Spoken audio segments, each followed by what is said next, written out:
दो वेरिएबल वाले linear equation को दो तरीके से सॉल्व किया जा सकता है। पहली मेथड होती है ग्राफिकल और दूसरी मेथड होती है अलजेब्रिक मेथड।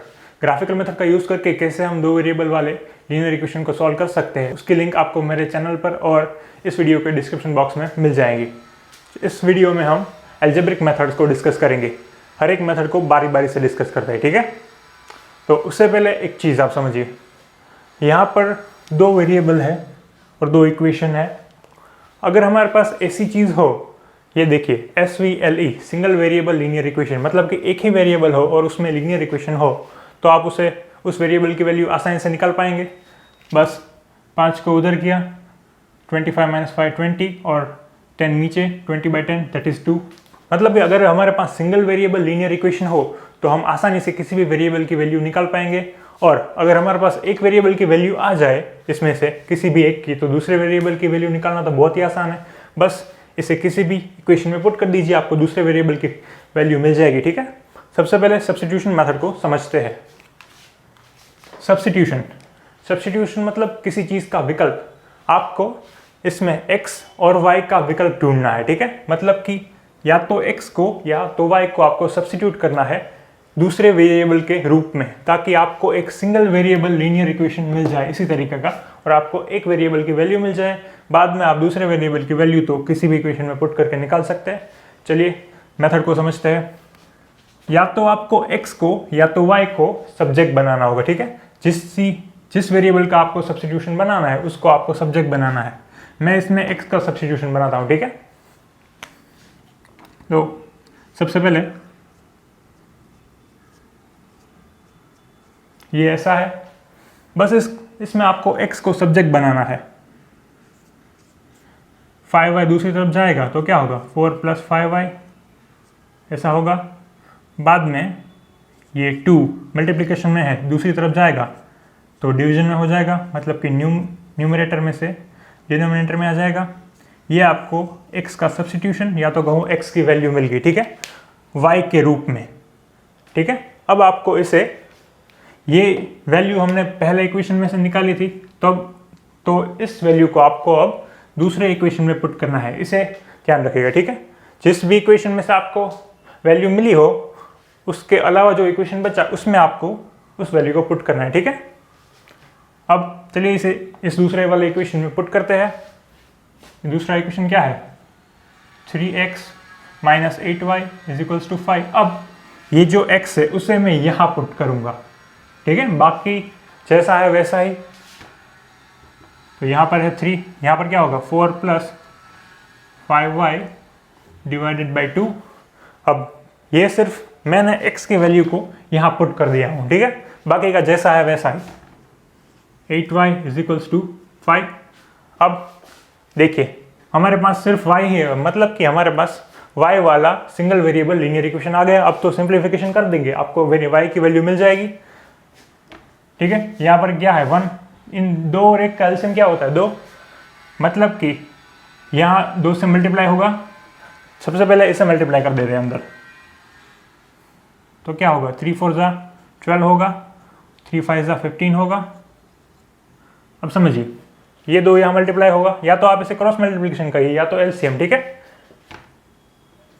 यहाँ 8 2 = 16y हो जाएगा, और डिनोमिनेटर में तो 2 ही होगा क्योंकि इन दोनों का एलसीएम 2 है, = 5। अब ये 15 में से 16 माइनस हो गए तो कितने बचेंगे, 12 - y। अब 2 इस तरफ से दूसरी तरफ जाएगा तो डिवीजन में से मल्टीप्लिकेशन में आ जाएगा, मतलब कि डिनोमिनेटर में से न्यूमरेटर में, तो 2 5 = 10 होगा। 12 दूसरी तरफ जाएगा तो क्या होगा, -y = 10 - 2, मतलब कि -y = -2, मतलब कि y = 2। मतलब कि एक वेरिएबल की वैल्यू हमें क्या मिली, 2 मिल गई। अब तो बहुत ही आसान है, इसे आप या तो पहले इक्वेशन में या तो दूसरे इक्वेशन में, या तो और भी आसान करना हो तो इसे हमने जो x का सब्स्टिट्यूशन बनाया था उसमें ही पुट कर दीजिए, ठीक है। मैं इसे इसमें ही पुट कर देता हूँ, ठीक है, बड़ा ही आसान होगा। अब क्या होगा, 4 + 5, y की जगह 2, डिवीजन में 2, 5 2 = 10, 4 + 10 / 2 दैट इज 1/4 डिवाइडेड बाई 2 मतलब कि 7, यानी कि हमें x की वैल्यू 7 मिली और y की वैल्यू 2 मिली। सब्स्टिट्यूशन मेथड में करना क्या है, बस किसी भी इक्वेशन में से किसी भी एक वेरिएबल को आपको सब्जेक्ट बना लेना है ताकि जिसका आपको सब्स्टिट्यूशन करना हो। ठीक है, इसमें मुझे x का सब्स्टिट्यूशन करना था तो मैंने इस वाले इक्वेशन में से x को सब्जेक्ट बनाया, उसकी वैल्यू निकाली, उसके बाद इसको दूसरे इक्वेशन में पुट कर दिया ताकि जो पूरा इक्वेशन हो वो एक ही वेरिएबल में ट्रांसलेट हो जाए। ये देखिए, ये पूरा y में लीनियर इक्वेशन हो गया सिंगल वेरिएबल वाला। फिर तो आपको y की वैल्यू आसानी से मिल जाएगी, बाद में आप इसे इसमें पुट कर देना, आपको x की वैल्यू मिल जाएगी। ठीक है, और एक चीज़ इसमें आपको करनी है, ठीक है, उसका ध्यान रखिएगा। कई बार क्या होता है, ये देखिए ट्रू स्टेटमेंट और फॉल्स स्टेटमेंट। कई बार होगा क्या, ये दोनों इक्वेशन थे, ये तो इंटरसेक्टिंग थे, मतलब कि इसका सॉल्यूशन हमें मिलता। ठीक है, पर कई बार ऐसे भी इक्वेशन हो गए जो पैरेलल हो गए, कोइंसिडेंट हो गए, तो उसके लिए आपको इन दो कंडीशन का ध्यान रखना पड़ेगा। ठीक है, सबसे पहले बात करते हैं ट्रू स्टेटमेंट की। तो जब आप सब्स्टिट्यूशन करेंगे, मतलब कि x या y की वैल्यू फाइंड करेंगे और उसे दूसरे इक्वेशन में पुट करेंगे, तब कई बार होगा क्या, ये वेरिएबल कैंसिल हो जाएगा और बाद में सिर्फ नंबर्स बचेंगे। कई बार आपको ऐसी चीज़ मिलेगी 4 = 4। ये चीज़ क्या है, सही है, मतलब ट्रू स्टेटमेंट है। अगर ट्रू स्टेटमेंट हो तो जो आपको दो इक्वेशन दिए गए हैं वो कोइंसिडेंट है, मतलब कि आपको इनफाइनाइट सॉल्यूशन पॉसिबल है। पर अब दूसरी चीज़, अगर फॉल्स स्टेटमेंट हो, मतलब कि आपने ये सब्स्टिट्यूशन पुट किया और आपको ऐसी वैल्यू मिली, मान लीजिए -9 = 0। अब ये तो गलत है क्योंकि -9 और 0 बराबर नहीं होते, तो ये हुआ फॉल्स स्टेटमेंट। तो इस केस में जो दो इक्वेशन हो गए वो पैरेलल हो गए, मतलब कि आपको कोई भी सॉल्यूशन नहीं मिलेगा, no solution, there is no solution. False statement होता है तब कोई भी सॉल्यूशन होता नहीं। ट्रू स्टेटमेंट वाले में आपको, यानी कि इस तरीके का कोई भी स्टेटमेंट मिले तो आपको इनफाइनाइट सॉल्यूशन पॉसिबल है। ठीक है, ये चीज़ आप तीनों मेथड में ध्यान रखिएगा। ठीक है, चलिए अब दूसरी मेथड को समझते हैं, एलिमिनेशन मेथड। एलिमिनेट मतलब कि हटा देना, दूर कर देना, रिमूव कर देना। आपको इस मेथड में किसी भी एक वेरिएबल को एलिमिनेट कर देना है ताकि आपको एक सिंगल वेरिएबल लीनियर इक्वेशन मिले। किसी भी मेथड में हमारा एम यही रहेगा कि हमें एक सिंगल वेरिएबल लीनियर इक्वेशन चाहिए। ठीक है, उसके बाद तो एक वेरिएबल की वैल्यू मिल गई, बाद में तो बहुत ही आसान है, किसी भी इक्वेशन में पुट कर दीजिए, आपको दूसरे वेरिएबल की वैल्यू मिल जाएगी। ठीक है, एलिमिनेशन मेथड में आपको या तो x के कोफिशिएंट को या तो y के कोफिशिएंट को दोनों इक्वेशन में इक्वल कर देना है। ठीक है, मैं इसमें x के कोफिशिएंट को इक्वल करता हूं। यहां पर क्या है, 2 है, यहां पर क्या है, 3। आसान भाषा में कहूं तो आपको इन दो नंबर का, यानी कि 2 और 3 का एलसीएम लेना है। 2 और 3 का एलसीएम क्या होता है, 6 होता है, मतलब कि आपको दोनों जगह 6 बनाने हैं। यहाँ पर 2 है, मुझे यहाँ पर 6 बनाना हो तो इस पूरे इक्वेशन को मैं अगर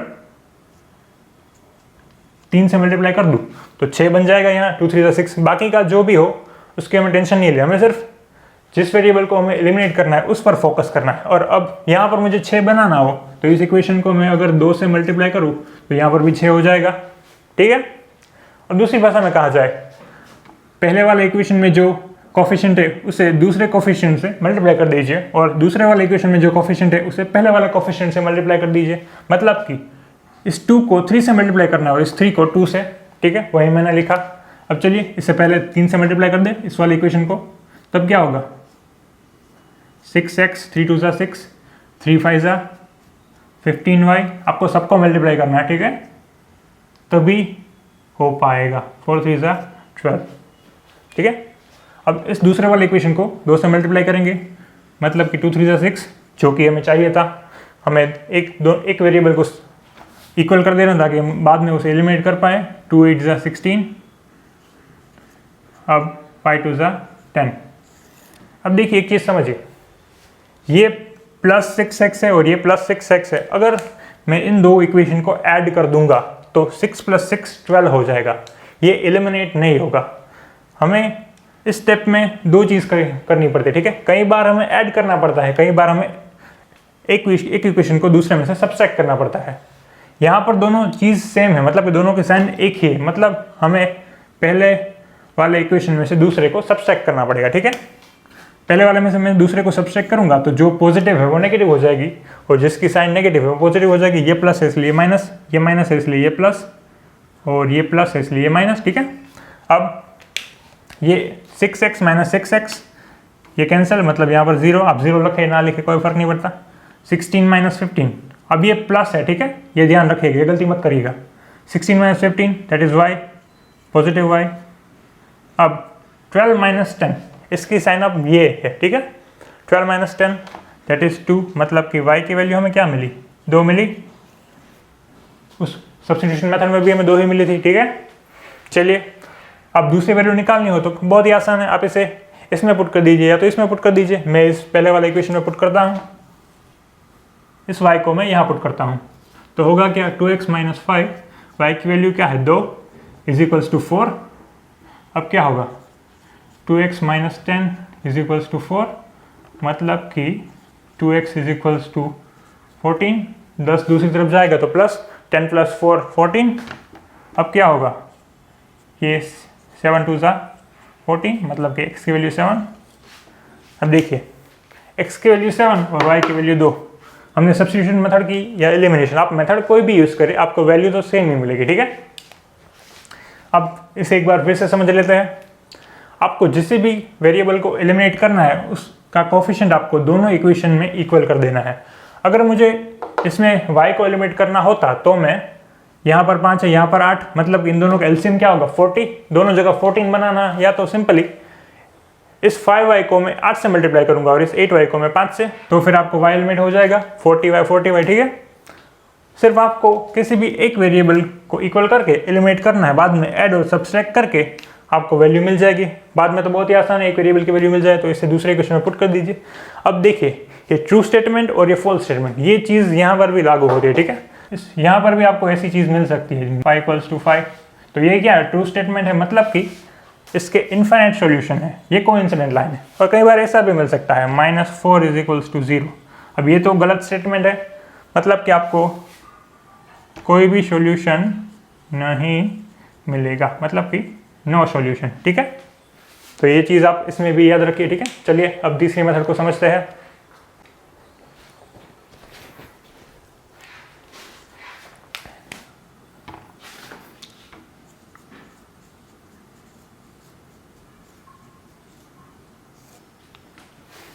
क्रॉस मल्टीप्लिकेशन मेथड को समझने से पहले हमें इस चीज़ की ज़रूरत पड़ेगी, यानी कि हमारे स्टैंडर्ड फॉर्मेट की, जो कि है ax + by + c = 0, क्योंकि हमें a1 a2 b1 b2 और c1 c2 की वैल्यू चाहिए अगर हमें क्रॉस मल्टीप्लिकेशन मेथड यूज़ करना चाहते हैं तो, ठीक है। तो सबसे पहले इन दो इक्वेशन को मैं उसके स्टैंडर्ड फॉर्मेट में लिख देता हूँ। 2x पहले x वाला टर्म, बाद में y वाला टर्म, बाद में नंबर वाला कॉन्स्टेंट टर्म, 4 को बस इधर लेना है, प्लस है इसलिए इस तरफ आएगा तो माइनस हो जाएगा।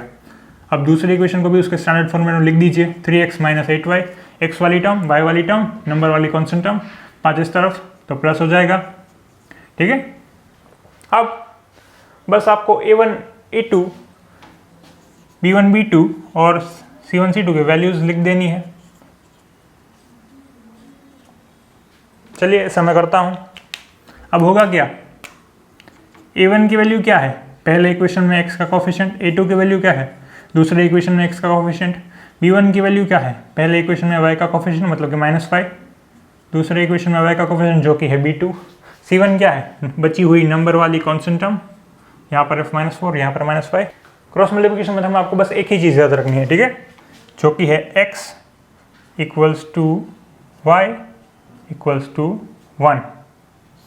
अब आपको इन तीनों के नीचे ये सभी वैल्यूज़ लिखनी है। कैसे लिखनी है, x के नीचे अगर वैल्यू लिखनी हो तो आपको a1 और a2 के ऊपर अपना हाथ रखना है और दोनों वैल्यूज़ को लिख देना है, ठीक है, पहले b बाद में c। b1 की वैल्यू यहाँ लिखेंगे, b2 की उसके नीचे साइड में ये c1 c2 की वैल्यू। अब y के नीचे वैल्यू लिखने के लिए आपको b1 और b2 के ऊपर अपना हाथ रखना है और जो भी वैल्यू बचे उसे लिख देना है। पर ध्यान रखें आपको पहले C1 की वैल्यू लिखनी है, बाद में A1 की।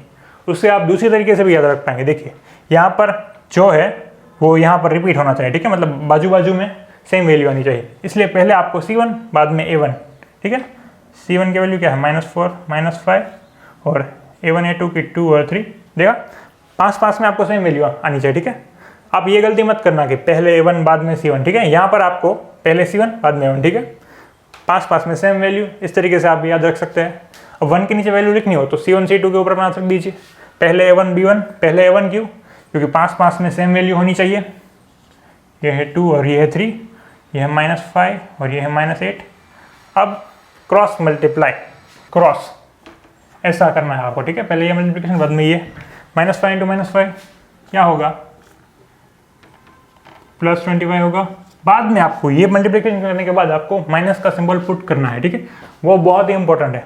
बाद में आपको दूसरा मल्टीप्लिकेशन करना है, 8 4 32, ठीक है। अब y, अब ये इन दोनों का मल्टीप्लिकेशन, पहले -4 इंटू 3 दैट इज -12। अब माइनस का सिंबल पुट करना मत भूलना, ठीक है, बहुत बढ़िया। अब इन दोनों का मल्टीप्लिकेशन -5 इंटू 2 दैट इज -10। अब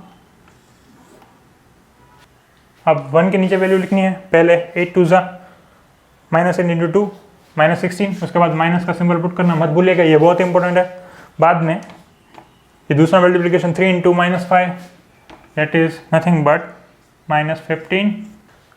पहले थोड़ा सिंप्लीफाई कर दीजिए, क्या होगा यहाँ पर 25 -32 -7 होगा, और यहाँ पर क्या होगा, ये -12 है और ये +10 हो जाएगा। दोनों का सब्सट्रैक्शन क्या होगा, -2 होगा, और 1 के नीचे क्या होगा, ये -16 और ये +15, माइनस माइनस प्लस हो जाएगा। यहाँ पर क्या आएगा, -1 होगा। अब x की वैल्यू निकालने के लिए आपको पहले और आखिरी वाले को कंपेयर करना है, और y की वैल्यू निकालने के लिए ये दूसरे और तीसरे वाले को कंपेयर करना है, ठीक है। पहले हम x की वैल्यू निकालते हैं, तो क्या करना है, x = 1, यहाँ पर -7 है, यहाँ पर -1 है। अब माइनस माइनस कट हो जाएंगे, 7 उस तरफ जाएगा, तो क्या होगा, x की वैल्यू हमें 7 मिली। अब इन दोनों को कंपेयर करेंगे तो क्या होगा, y = 1, यहाँ पर -1, यहाँ पर -2, माइनस माइनस कट हो जाएगा, तो 2 दूसरी तरफ जाएगा तो न्यूमरेटर में आ जाएगा, मतलब x की वैल्यू 7 मिली और y की वैल्यू 2 मिली, ठीक है। तीनों ही मेथड में हमें x की वैल्यू 7 और y की वैल्यू 2, मतलब कि आप मेथड कोई भी यूज़ करें आपको वैल्यू तो सेम मिलेगी, ठीक है, क्योंकि सभी मेथड सही है। आप किसी भी मेथड का यूज़ कर सकते हैं। अगर आपको क्वेश्चन में दिया गया हो कि आपको पर्टिकुलर सब्स्टिट्यूशन का यूज़ करना है, पर्टिकुलर एलिमिनेशन, या तो क्रॉस मल्टीप्लिकेशन, या तो ग्राफिकल मेथड का यूज़ करना है, तो आपको उसी मेथड से सॉल्व करना होगा। पर क्वेश्चन में कुछ दिया ना गया हो तो आप किसी भी मेथड को यूज़ कर सकते हैं। अगर मुझसे पूछे तो मैं एलिमिनेशन मेथड को रिकमेंड करूँगा, क्योंकि वह बहुत ही फास्ट मेथड है, ठीक है। बस आगे बढ़ते हैं।